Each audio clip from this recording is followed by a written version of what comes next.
Hey there, friends!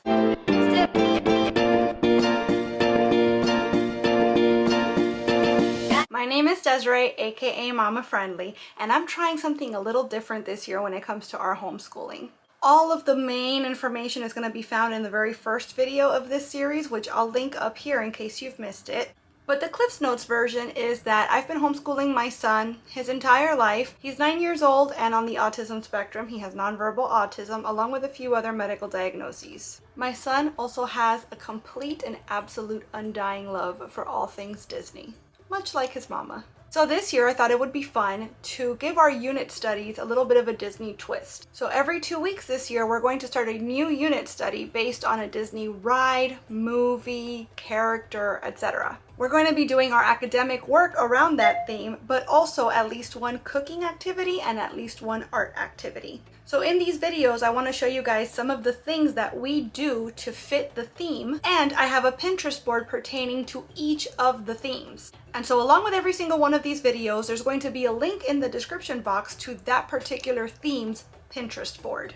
So make sure that you check those out because I am only showing you some of the things that we're getting into every week, but the board is going to have more activities and also activities for kids of different ages and different abilities. So with all that being said, let's get into our theme.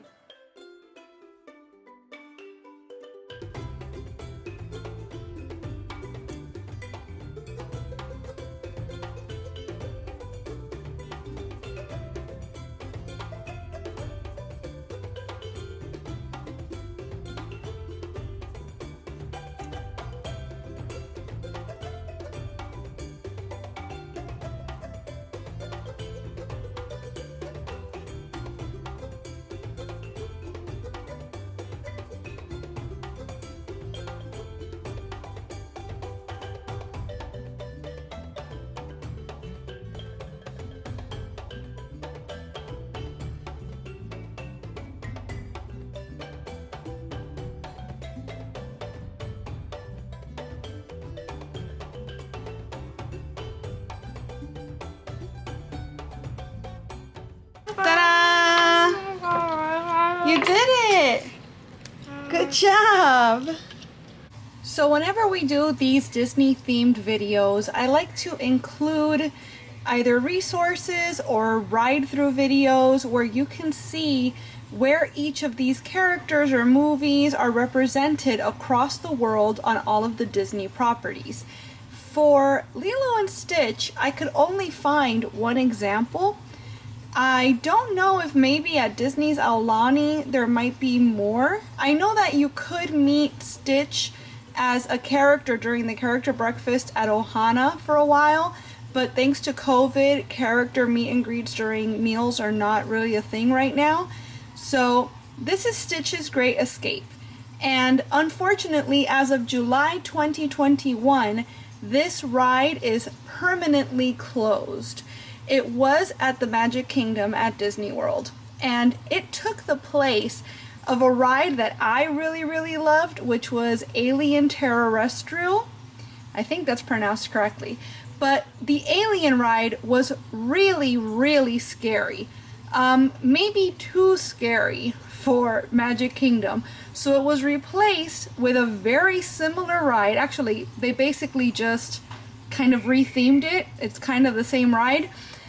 With Lilo and Stitch, the problem is that the ride was still a little too scary, I think, for the target audience of Lilo and Stitch, but not scary enough for people like me that really loved the Alien ride and were sad to see it go. So it didn't last very long. It was in seasonal status for several years, meaning it was typically closed and they would only open it when the parks were very busy and they needed a place to put people pretty much. But yes, as of July 2021, the ride is no more.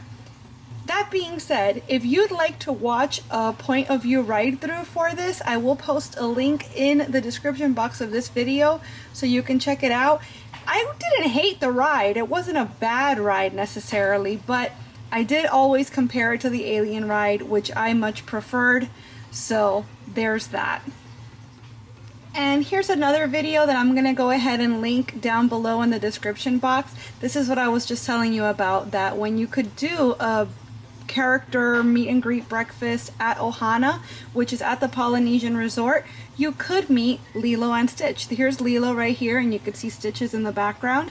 So hopefully they bring this back one day so we can get our Lilo and Stitch fix at the parks. But for right now, it's only a memory.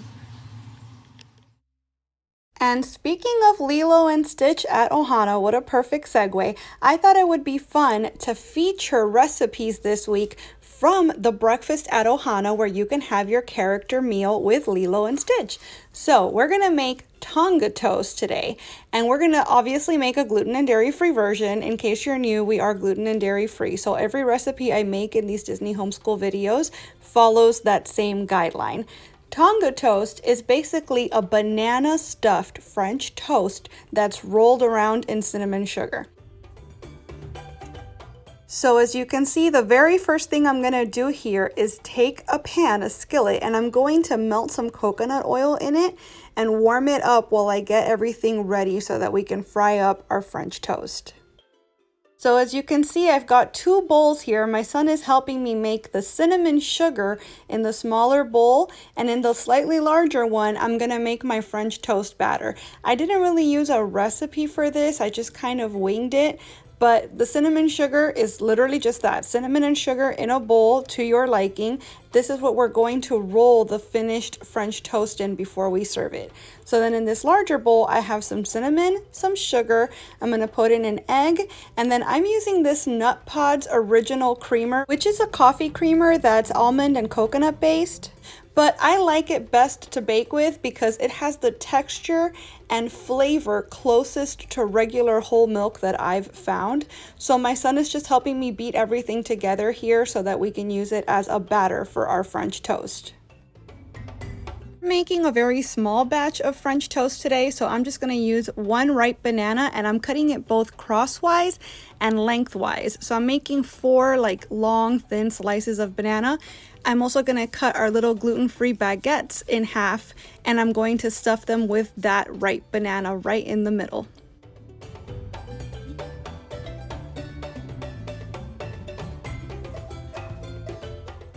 So now that we have our perfect little banana sandwiches, I'm just trying to really squish them into this French toast batter so that the bread absorbs as much of it as possible inside and out. That's really going to give it its nice custardy texture and its sweet cinnamony flavor. And from the batter, it goes directly into that hot pan with the coconut oil. I'm basically just going to keep an eye on it until it starts to brown and the egg starts to cook and get a little dry. Then I'm going to flip it and do the same for the other side. Now while our Tonga Toast is cooking, I'm going to go ahead and make another very special Ohana breakfast item, and that's POG juice, or what we lovingly refer to in our home as Lilo juice, funny enough. So POG stands for passion fruit, orange, guava, and it's basically just equal parts orange juice, guava nectar, or guayaba if you're Cuban, and passion fruit juice. The passion fruit and guayaba were not as easy to find as the orange juice as you might imagine, but we were able to easily find them at a local Hispanic market, which pretty much every market down here is a Hispanic market. Funny enough though, when we made this, we had no way of knowing that about a week later, Disney would announce that they're not going to be serving POG juice anymore because of supply issues. So that's obviously a really, really sad thing, but now you know how to make it yourself. You just have to get your passion fruit, orange juice, and guava and mix it in equal amounts. It's so delicious, you will not regret it. Tonga Toast is ready. It's lovely and golden brown, so I'm just taking it straight from the skillet into that little bowl of cinnamon sugar and giving it a nice healthy toss so it's absolutely covered in cinnamony goodness. And just like that, it's ready to plate up and enjoy with our POG juice.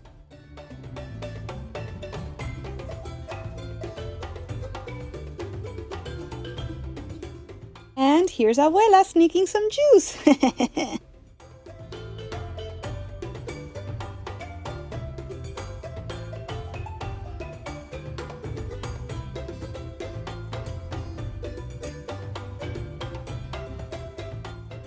That one? Okay. Pick a color. Purple? Okay. Whoa, look how cool it's in there.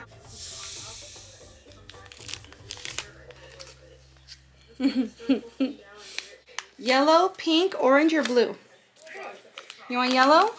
Okay, we'll do yellow next.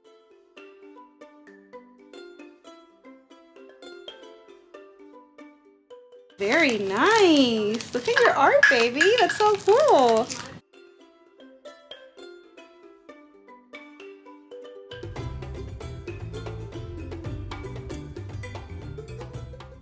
Boom. Very pretty, baby. That is so pretty. Wow. That's so nice.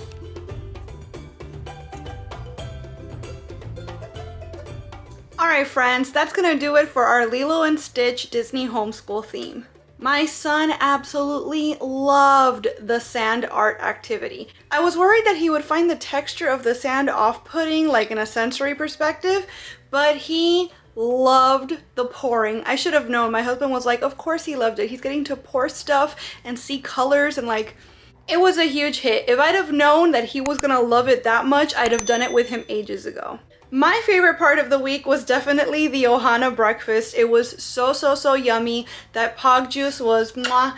And it's a shame that we can't get it at the parks anymore, but at least now you know how to make it yourself at home for you and your family. We really enjoyed working with this theme. I hope that you will too. Remember, I always put a link to the Pinterest board in the description box of all of my homeschool videos, and I'm constantly adding stuff to the boards even when we're done with the themes. So every time you check back, there's going to be new activities, new recipes, and so on, and I do my best to make sure to add things for kiddos of all ages and all abilities. If you do any of the activities you saw in this video, I would love for you to come back and let me know in the comments how they turned out for you, or take a photo or video and tag me on Instagram so I could share it. And as always, I want to thank you so much for watching this video. I really hope you enjoyed it, and if you did, I hope you'll please give it a big thumbs up. I'd also love it if you would subscribe and click that notification bell because I post at least 3 times a week and I wouldn't want you to miss a minute. Mahalo so much again for watching. Bye!